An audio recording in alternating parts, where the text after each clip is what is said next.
कि हरियाणा सरकार को दो की जरूरत हो तो दो खरीदे। आज एक हवाई जहाज है, एक हेलीकॉप्टर है, दो ही हैं। अगर जरूरत पड़ जाए तो तीसरा भी खरीदना चाहिए। Anti narcotics task force highly professional बंदे हायर कीते ने, चाहे वो लॉ अफसर होण, चाहे वो फोरेंसिक दे होण, चाहे होर जांच के अधिकारी होण, ते अपनी होणगे इन्हां दे। पंजाब सरकार में है नशे के खिलाफ जीरो टॉलरेंस। पंजाब सरकार का एक और कठोर कदम। शिकायत दर्ज करवाने के लिए मैसेज करें 9779100200 पर। नशे के खिलाफ हमारा साथ दें। हरियाणा की राजनीति में इन दिनों राज्य सरकार का नया हेलीकॉप्टर एक गर्म सियासी मुद्दा बना हुआ है। कांग्रेस हो या इनेलो, विपक्ष की तमाम पार्टियां राज्य पर चढ़े कर्ज का हवाला देते हुए इसे फिजूल खर्च करार दे रही हैं। सदस्यता अभियान का जायजा लेने रोहतक के गढ़ी सांपला किलोई हलके में पहुंचे भारतीय जनता पार्टी के प्रदेश अध्यक्ष मोहनलाल बड़ौली ने इस मुद्दे पर विपक्ष के हमलों का बेबाकी से जवाब देते हुए कहा कि अगर सरकार को जरूरत महसूस हुई तो वो एक और हेलीकॉप्टर खरीदेगी। आखिर इससे कांग्रेसियों को दर्द क्यों हो रहा है? पार्टी का जो संगठन का पर्व है और सदस्यता अभियान पूरे हरियाणा में चला है। हरियाणा में 50 लाख सदस्य बनाने का जो लक्ष्य हमने रखा है, 16 लाख सदस्य भारतीय जनता पार्टी के अब तक बने। 16 लाख से ज्यादा हैं, 17 लाख से कम है। और 30 नवंबर तक ये सदस्यता अभियान हमारा चलेगा। तो सभी कार्यकर्ता अपने अपने बूथ पर जाके 250 सदस्य बने, इस प्रकार का लक्ष्य सबको दिया है।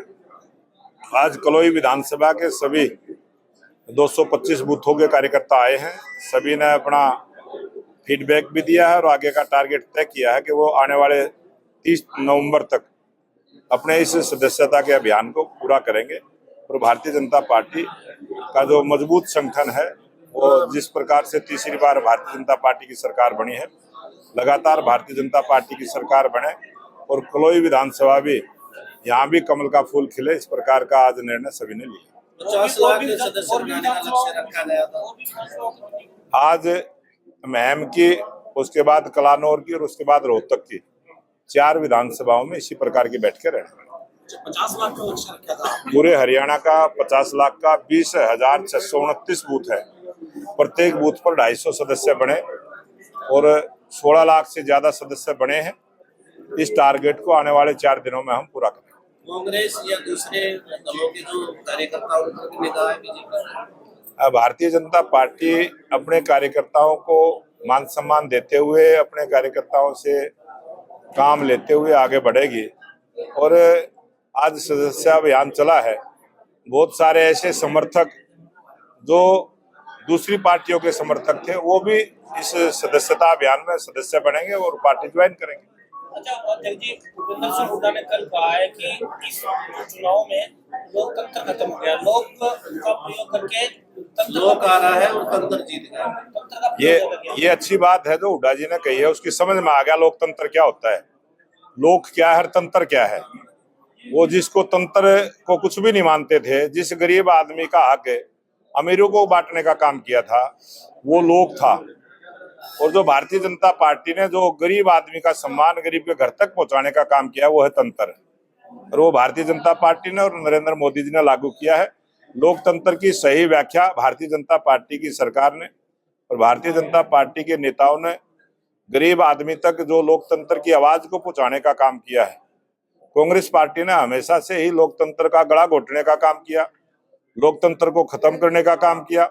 1975 में इस देश में इमरजेंसी लगाते हुए लोकतंत्र का जो खत्म करने का काम किया था, वो कांग्रेस ने किया था।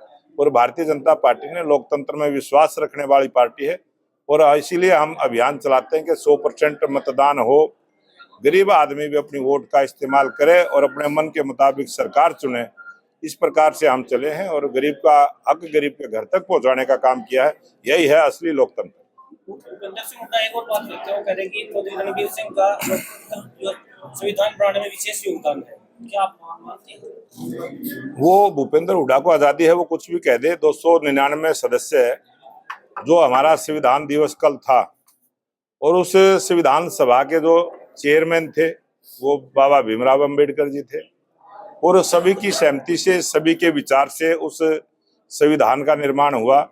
और वो किसी एक पार्टी का नहीं था, वो सभी पार्टियों का, सभी धर्मों के लोगों का 299 सदस्यों का एक प्रतिनिधि मंडल था, जिसको हमने संविधान सभा का नाम दिया। और उस संविधान सभा के चेयरमैन बाबा भीमराव अंबेडकर जी थे।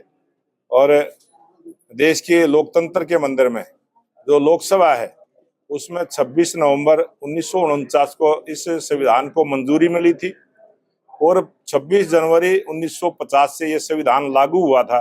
इसलिए हम उसको गणतंत्र के रूप में मनाते हैं और 15 अगस्त को स्वतंत्रता दिवस के रूप में मनाते हैं।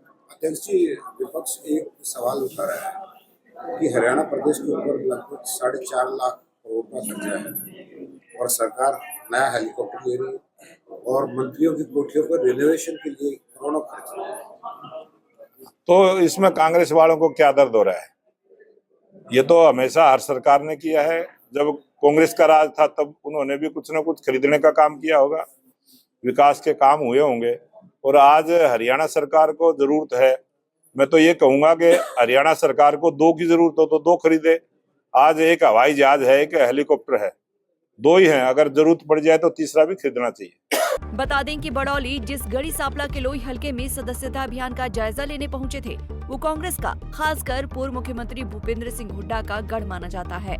हुड्डा लगातार यहां से जीतते रहे हैं। इस बार भी उन्होंने बीजेपी प्रत्याशी मंजू हुड्डा को 71,000 से अधिक मतों से हराया है। ऐसे में बीजेपी यहां भी अपने कैडर को मजबूत करने में जुट गई है। रोहतक से दीपक भारद्वाज, पंजाब केसरी टीवी। हमसे जुड़े रहने के लिए हमारे YouTube चैनल को सब्सक्राइब करें और नई वीडियो की नोटिफिकेशन के लिए बेल आइकॉन को दबाएं। अगर आप ये वीडियो Facebook पर देख रहे हैं तो लाइक जरूर करें और ज्यादा से ज्यादा शेयर करें। धन्यवाद।